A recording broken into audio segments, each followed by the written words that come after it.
رضی اللہ کہا جاتا ہے۔ سیدہ آمنہ فرماتی ہے پھر حمل کا دوسرا مہینہ آیا تو کسی بزرگ کو میں نے خواب میں دیکھا، کسی بزرگ نے آ کر کہا تھا السلام علیکہ یا رسول اللہ۔ آمنہ فرماتی ہے میں نے اسے کہا تھا السلام علیکہ یا حبیب اللہ، میں نے کہا تو کون ہے؟ جواب دیا گیا تھا وہ آمنہ سے مجھے حضرت نوح علیہ السلام کہا جاتا ہے۔ سیدہ آمنہ فرماتی ہے پھر حمل کا پانچواں مہینہ آیا تو کسی بزرگ نے آ کر مجھ سے کہا تھا السلام علیکہ یا صفوت اللہ، میں نے کہا تو کون ہے؟ جواب دیا گیا تھا آمنہ سن لے مجھے حضرت ہود علیہ السلام کہا جاتا ہے۔ سیدہ آمنہ فرماتی ہے پھر حمل کا چھٹا مہینہ آیا تو میں نے کسی بزرگ کو خواب میں دیکھا، کسی نے آ کر کہا تھا السلام علیکہ یا رحمت اللہ۔ سیدہ آمنہ فرماتی ہے میں نے کہا تو کون ہے؟ تو آنے والے نے جواب دیا تھا وہ آمنہ سن لے مجھے ابراہیم خلیل اللہ کہا جاتا ہے، اب تو حبیب اللہ کی ماں بننے والی ہے۔ سیدہ آمنہ فرماتی ہے پھر حمل کا ساتواں مہینہ آیا تو کسی بزرگ نے آ کر کہا تھا السلام علیکہ من اللہ اللہ، میں نے کہا تو کون ہے؟ تو جواب دیا گیا تھا وہ آمنہ سن لے مجھے اسماعیل سبیل اللہ کہا جاتا ہے۔ سیدہ آمنہ فرماتی ہے پھر حمل کا آٹھواں مہینہ آیا تو کسی بزرگ نے آ کر مجھ سے کہا تھا السلام علیکہ یا خیر خلق اللہ، میں نے کہا تو کون ہے؟ تو جواب دیا گیا تھا وہ آمنہ سن لے مجھے موسیٰ کلیم اللہ کہا جاتا ہے۔ سیدہ آمنہ فرماتی ہے پھر حمل کا نواں مہینہ آیا تو میں نے اللہ کے نبی کو خواب میں دیکھا، اس نے آ کر مجھ سے کہا تھا اے آمنہ تجھے مبارک ہے، مرحبا مرحبا یا محمد، السلام علیکہ یا رسول اللہ، السلام علیکہ یا نبی اللہ، السلام علیکہ یا حبیب اللہ۔ سیدہ آمنہ فرماتی ہے میں نے پوچھا تھا تو کون ہے؟ تو جواب دیا گیا تھا وہ آمنہ سن لے مجھے عیسیٰ روح اللہ کہا جاتا ہے جو تیرے شکم میں بچہ پل رہا ہے، وہ کوئی عام بچہ نہیں ہے بلکہ وہ بچہ نبیوں کا سلطان بنتا رہا ہے، بریلی کا تاجدار پکار کر کہتا ہے سب سے اعلیٰ والا ہمارا نبی، سب سے اعلیٰ والا ہمارا نبی،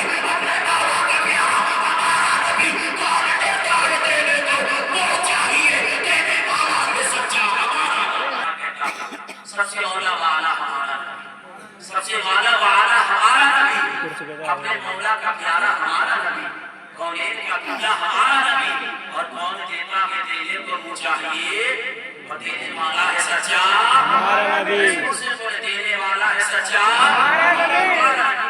چلو اللہ سیدہ آمنہ فرماتی ہے کہ ہر مہینے مجھے خواب آتا رہا، ہر نبی آ کر مجھے مبارکباد پیش کرتا رہا۔ سیدہ آمنہ فرماتی ہے ہر رات میں قدرت کے عجائبات دیکھتی رہی ہو۔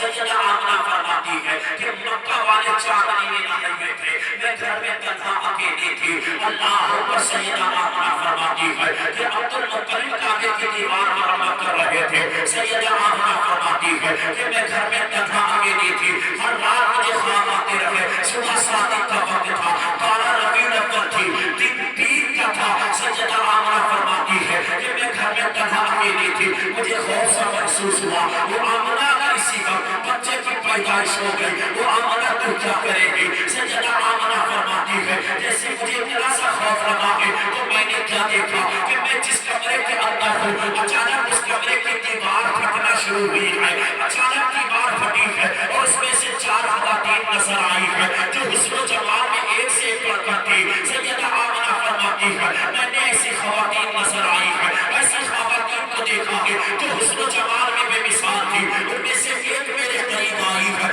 اور اس سے کہنے لگی ہے وہ آمنہ تجھے مبارک ہو، تو سید البشر کی ماں بننے والی ہے، وہ آمنہ آج تو ایسے بچے کو چلنے والی ہے، آج تک کسی ماں نے ایسے بچے کو پیدا نہیں کیا ہے۔ سیدہ آمنہ فرماتی ہے یہ خاتون اتنی بات کہتا میری دائیں جانب بیٹھ گئی، اس کے بعد دوسری خاتون آئی ہے، اس نے مجھے مبارکباد پیش کی ہے، میری دائیں جانب بیٹھ گئی۔ آمنہ فرماتی ہے میں نے پہلی والی خاتون سے سوال کیا تھا وہ مجھے مبارکباد پیش کرنے والی ذرا اتنا تو بتا دے تو کون ہے؟ تو آنے والی نے کہا تھا وہ آمنہ سن مجھے آدم کی بیوی حضرت حوا کہا جاتا ہے۔ سیدہ آمنہ فرماتی ہے پھر میں نے دوسری خاتون سے پوچھا تھا ذرا تو بتا تو کون ہے؟ تو آنے والی نے جواب دیا تھا وہ آمنہ سن لے مجھے ابراہیم کی بیوی سارہ کہا جاتا ہے۔ سیدہ آمنہ فرماتی ہے اس کے بعد تیسری خاتون